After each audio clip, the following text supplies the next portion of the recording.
Assalamualaikum anak-anak. Berjumpa lagi dengan Miss Vinda. Apa kabar hari ini? Semoga kalian semua sehat ya dan selalu dalam perlindungan Allah. Amin amin ya rabbal alamin.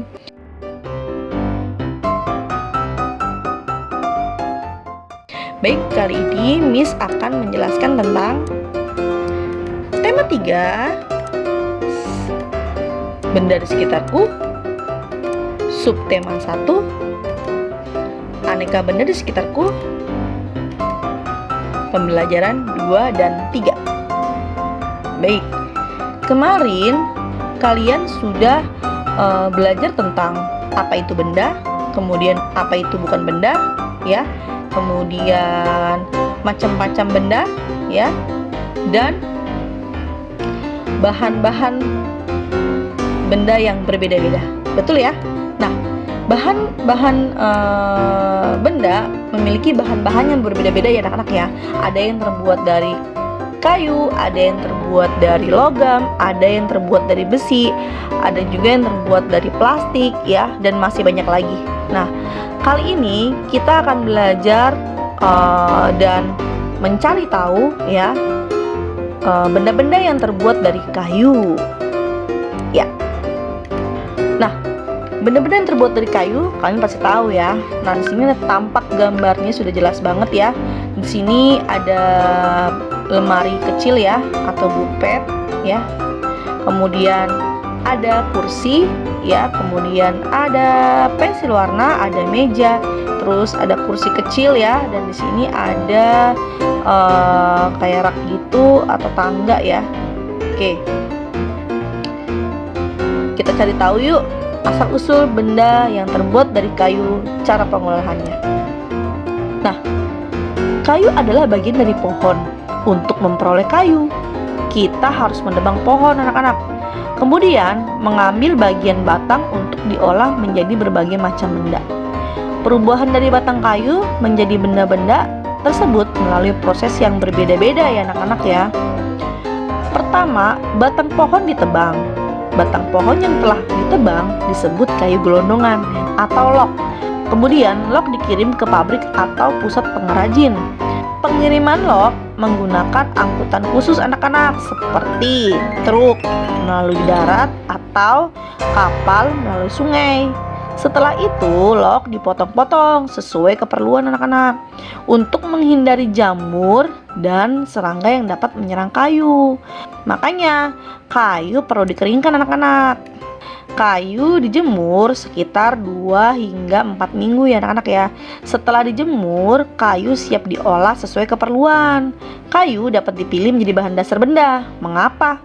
Karena kayu mempunyai banyak keunggulan anak-anak. Keunggulan kayu adalah mudah dibentuk ya. Nah, beberapa benda yang terbuat dari kayu jati dapat bertahan sampai puluhan anak-anak, bahkan ratusan loh. Kelemahan benda berbahan kayu adalah tidak tahan api, sehingga nggak mudah terbakar.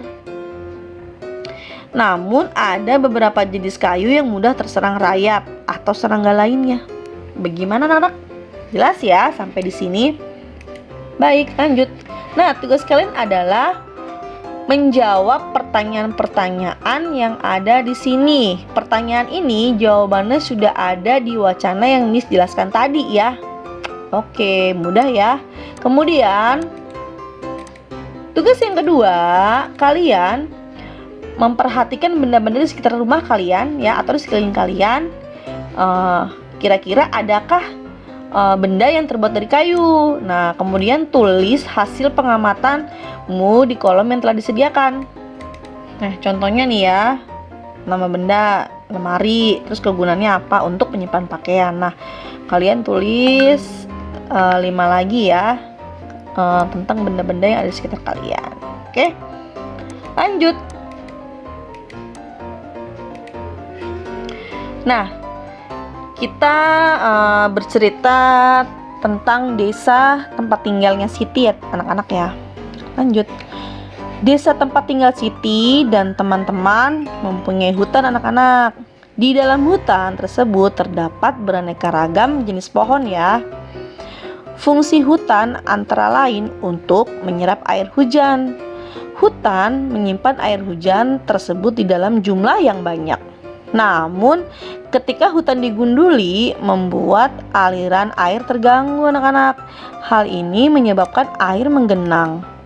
Akhirnya terjadi banjir yang mengalir ke pemukiman penduduk. Kebutuhan benda dari kayu yang terus meningkat mengakibatkan kebutuhan akan bahan kayu yang terus meningkat. Setiap tahun, banyak pohon yang ditebang untuk mendapatkan kayu. Terkadang ada sekelompok orang yang menebang pohon tanpa izin. Kegiatan ini disebut penebangan liar ya. Semakin lama jumlah pohon di hutan semakin berkurang. Nah, makanya anak-anak perlu kalian ketahui anak-anak ya, kalian sebagai penerus bangsa ya, kalian itu harus menjaga tumbuhan-tumbuhan yang ada di sekitar kita ya anak-anak ya. Terutama hutan kita ya. Kita jangan sampai melakukan hal yang dilakukan oleh ini ya, si penebang pohon liar ya, karena dapat membahayakan sekali anak-anak ya. Jika pohon ya yang ada di hutan ya ditebangin terus ya, lama-lama hutannya menjadi gundul. Nah, kalau hutan gundul, nah akan menyebabkan banyaknya bencana alam anak-anak. Nah, itu sangat membahayakan sekali anak-anak ya. Nah, tugas kalian adalah sebagai penerus bangsa, kalian harus memperbanyak menanam tumbuh-tumbuhan ya, agar lingkungan kita tetap segar ya, tetap asri ya, kemudian tetap sejuk ya, dan mengurangi polusi udara anak-anak ya. Karena di negara kita ini, terutama di kotanya ya, itu lingkungannya sangat tercemar sekali ya, dengan udara-udara yang kurang sehat ya anak-anak ya. Nah, jadi kita harus benar-benar menjaga lingkungan kita, terutama hutan kita. Perlu kalian ketahui anak-anak ya, dalam melakukan hal sesuatu itu harus kita bicarakan bersama-sama atau dengan melakukan musyawarah ya. Karena dengan musyawarah tidak ada yang dirugikan ya. Nah, jangan seperti penebang pohon liar ini ya, dia melakukannya tanpa berbicara bersama-sama dengan orang yang di sekitar mereka ya. Dengan egonya dia, kemudian dia menebang pohon liar, dan akhirnya banyak sekali orang-orang yang dirugikan oleh mereka. Jangan seperti itu ya. Jadi kita perlu bermusyawarah dalam setiap melakukan hal segala sesuatu. Gitu ya anak-anak ya. Baik. Tugasnya adalah kalian bermusyawarahlah bersama kelompok untuk menjawab pertanyaan berikut. Nah, ini pertanyaan-pertanyaan yang ini jawabannya yang ada di wacana yang sebelumnya ya. Oke, sampai sini semoga kalian paham ya. Kemudian, tadi kita sudah berbicara ya tentang musyawarah. Nah, sebenarnya musyawarah itu apa sih anak-anak? Baik. Musyawarah adalah suatu upaya bersama dengan sikap rendah hati untuk memecahkan masalah atau mencari jalan keluar ya anak-anak ya. Untuk mengambil keputusan bersama dalam menyelesaikan atau pemecahan yang menyangkut urusan keduniawian. Atau dengan kata lain, musyawarah adalah berdiskusi atau sharing bersama untuk memecahkan suatu masalah, untuk mendapatkan satu suara terbanyak dan suara yang paling terbaik yang tidak merugikan orang lain. Nah, makanya dalam melakukan segala sesuatu kita harus dibicarakan secara bersama ya. Baik itu di dalam keluarga, baik itu di dalam kelas, baik itu dalam lingkungan masyarakat ya. Jadi jangan kita ingin melakukan segala sesuatu terus kita lakukan begitu saja, jangan, nantinya akan merugikan orang lain ya. Tapi kita perlu adanya pendapat-pendapat dari orang-orang sekeliling kita ya, seperti itu ya. Lanjut, ciri-ciri musyawarah. Pertama, musyawarah memiliki ciri-ciri sebagai berikut ya. 1. Dilakukan berdasarkan atas kepentingan bersama. Hasil keputusan musyawarah dapat diterima dengan akal sehat dan sesuai hati nurani ya anak-anak ya. Yang ketiga, pendapat yang diusulkan dalam musyawarah mudah dipahami dan tidak memberatkan anggota musyawarah. Dan yang keempat, mengutamakan pertimbangan moral dan bersumber dari hati nurani yang luhur. Ya, seperti itu ya ciri-cirinya ya. Lanjut. Tadi pengertiannya, terus ciri-cirinya. Nah, sekarang manfaatnya. Apa sih manfaat dari musyawarah? 1. Manfaat musyawarah adalah terpecahnya dengan cepat suatu masalah. Nah, jadi gitu ya. Jadi jadi masalah-masalah yang ada akhirnya cepat terselesaikan ya anak-anak ya. Kemudian mempererat tali silaturahmi. Nah, dengan kita memperbanyak berkumpul dengan orang banyak, kemudian menghargai satu sama lain ya pendapat orang-orang lain. Nah, akhirnya kita antara kita dengan tetangga kita, antara kita dengan keluarga kita, akhirnya bersatu ya, akhirnya kita rukun gitu, akhirnya mempererat tali silaturahmi ya. Kemudian dapat saling mengajukan pendapat satu sama lain. Nah, dengan bermusyawarah akhirnya kita bisa memunculkan pendapat-pendapat kita ya anak-anak ya. Jadi apa yang kita ingin sampaikan silakan disampaikan dengan bermusyawarah. Kemudian mengurai keributan dan perselisihan. Nah, jadi dengan bermusyawarah akhirnya berkurangnya yang namanya keributan ya, apalagi perselisihan pendapat. Nah, seperti itu ya. Jadi berkurangnya keributan, berkurangnya orang yang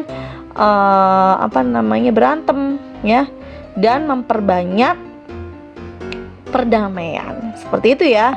Kemudian adanya nilai keadilan. Nah, di sini tadi. Jadi semua orang tidak ada yang dirugikan ya anak-anak ya dengan bermusyawarah, karena dibicarakan secara bersama-sama ya, dibicarakan secara bersama-sama ya. Jadi tidak melakukan begitu saja. Ya, lanjut, dapat mengambil kesimpulan yang benar. Nah, dengan bermusyawarah hasil-hasil pendapat dikumpulkan kemudian dipilih yang suara yang paling terbanyak. Oke, lanjut. Nah, jadi musyawarah bertujuan untuk membahas bersama suatu masalah dengan tujuan mencapai keputusan bersama untuk menyelesaikan masalah tersebut. Sampai di sini jelas ya anak-anak ya? Baik, lanjut. Ya, tugas kalian adalah kalian bermusyawarah bersama temanmu atau keluargamu tentang penebangan pohon liar yang tadi ya, yang wacana sebelumnya. Kemudian tuliskanlah pengalamanmu ketika bermusyawarah bersama teman atau keluargamu ya. Tulis jawabannya di sini ya, di kotak kolom jawaban ini ya. Paham ya? Baik, lanjut. Nah, tugas yang kedua adalah kalian berdiskusi bersama temanmu atau keluargamu mengapa sih perlu bermusyawarah dalam mengambil keputusan bersama. Nah, kalian isi di kolom di bawah ini ya. Oke, lanjut. Terus kita sudah belajar tentang mengenal benda-benda yang terbuat dari kayu. Nah, sekarang kita mencari tahu tentang benda-benda yang berasal atau yang terbuat dari kertas. Ya, oke. Pertama, pohon itu ditebangi ya, kemudian menjadi yang namanya log atau kayu gelondongan. Nah, kayu gelondongan itu atau log dimasukkan ke dalam mesin penghancur ya. Kemudian menjadi kecil-kecil, kotak-kotak kecil-kecil. Nah, kemudian dihancurkan kembali ya menjadi bubur atau yang dinamakan pulp ya. Itu bubur bubur atau sari-sari kayu ya. Dan kemudian diolah kembali dari beberapa tahap-tahap yang selanjutnya ya, dan akhirnya menjadilah sebuah kertas ya. Penjelasannya adalah banyak benda yang terbuat dari kertas seperti buku tulis yang biasa digunakan, contoh lain tisu, kardus, dan koran juga terbuat dari kertas. Kemudian kayu adalah bahan dasar untuk membuat kertas. Pembuatan kertas dilakukan secara bertahap di pabrik anak-anak. Kayu-kayu besar dipotong hingga sebesar korek api. Nah, setelah itu kayu dipanaskan hingga menjadi bahan lunak seperti tadi dijelaskan Miss tadi, bubur. Bubur inilah yang disebut bubur kertas atau pulps ya, sari-sarinya kayu tadi. Kemudian proses selanjutnya adalah pulps diberi pewarna anak-anak dan disaring hingga kandungan airnya habis. Kemudian pulp yang sudah kering meninggalkan ampas berupa serat selulosa yang saling terkait. Kemudian Serat selulosa ini digiling hingga pipih ya anak-anak ya, menjadi seukuran kertas yang diinginkan. Nah, cobalah kamu menulis di atas kaca. Apakah hasil tulisanmu di atas kaca seperti di kertas? Kertas memiliki sifat dapat menyerap air anak-anak. Kertas dapat menyerap tinta pulpen dengan baik. Dengan demikian, semua yang kamu tulis di kertas dapat dibaca dengan jelas. Seperti itu ya anak-anak ya, semoga kalian jelas. Oke, baik. Tugas kalian adalah kalian perhatikan benda-benda di sekitar kalian. Nah, kemudian tulis nama benda yang terbuat dari kertas. Semoga paham ya anak-anak ya. Next, lanjut. Dan tugas yang kedua adalah, jadi gini, sebuah fakta menunjukkan kalau kita menghemat 1 ton kertas, berarti kita menghemat 13 batang pohon besar. Nah, fakta yang luar biasa, apa yang bisa kita lakukan untuk menghemat kertas anak-anak? Nah, jadi tugas kalian adalah diskusikan secara berkelompok apa yang dapat kamu lakukan untuk menghemat kertas. Kemudian kalian tuliskan hasil diskusi kalian, kelompok kalian, dan kemudian perhatikan penggunakan huruf besar dan tanda baca ya anak-anak ya. Kemarin udah Miss jelaskan bagaimana huruf kapital dan apa saja tanda baca. Nah, kalian harus betul-betul diperhatikan ketika menulis tanda bacanya apa dan huruf kapitalnya berada di mana. Seperti itu ya. Oke, semoga sampai di sini dapat dipahami ya. Lanjut. Nah, tugas yang kedua adalah tadi ketika kalian membaca sebuah wacana yang Miss jelaskan tadi, pasti banyak beberapa kata-kata atau kosakata asing yang kalian baru mendengarnya. Nah, ini sudah Miss tulis di sini ya. 1 sampai 10 ada selulosa, lunak, melekol, ampas, pulp, pipih, menyerap, kardus, serat, dan menggiling. Nah, kalian bisa diartikan ya dengan mencarinya di Kamus Besar Bahasa Indonesia.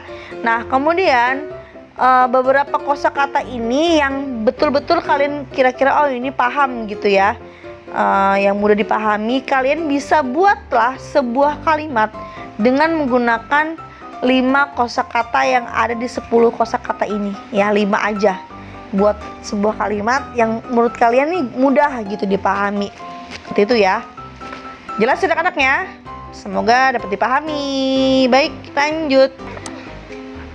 Kertas dapat digunakan untuk menulis. Nah, apakah kertas juga dapat digunakan untuk membuat alat musik? Ternyata tidak dapat ya. Loh, mengapa? Karena alat musik sebagian besar terbuat dari kayu anak-anak, berpadu dengan kulit hewan juga. Contohnya antara lain gendang. Nah, cara memainkannya dengan dipukul ya anak-anak ya. Kamu dapat bernyanyi diiringi gendang atau dengan bertepuk tangan. Nah, bentuklah kelompok terdiri atas 4 atau 6 orang siswa anak-anak. Setiap kelompok memilih 2 jenis benda yang dapat menghasilkan bunyi-bunyian. Nah, kemudian berlatihlah untuk mengiring lagu teka-teki. Lagu ini telah dipelajari pada pembelajaran sebelumnya anak-anak ya. Setiap kelompok akan mendapatkan giliran untuk menampilkan kemampuannya.